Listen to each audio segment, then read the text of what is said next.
यह जानू तू हमारा घरे महते यह जानू तू हमारा घरे सावन रिकॉर्डिंग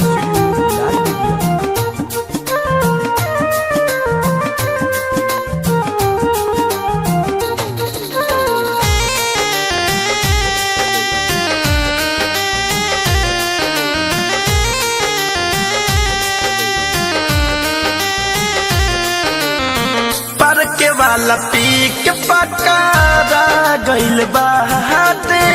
हला भइल घर में राते माइला गलडाटे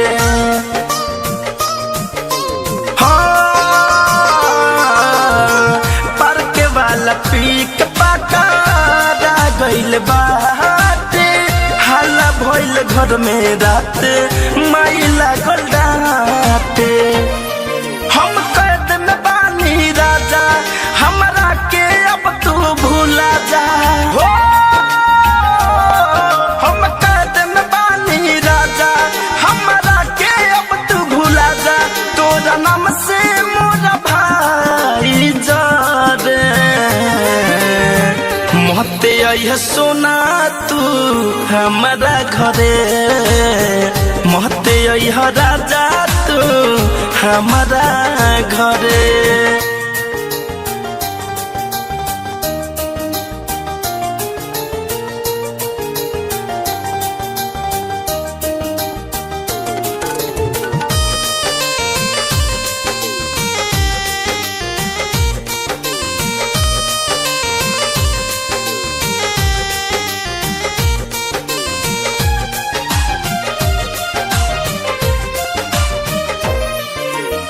धरे कंधनंजय बात सुन महेश हो लगता कि अब तुझसे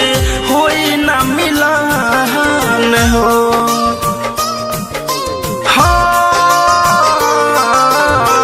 धरे कंधनंजय बात सुन राकेश हो लगता कि अब तुझसे होई ना मिलन हो सुन के दिल घबराता शादी ला दुल्हा खो जाता सुन के दिल घबराता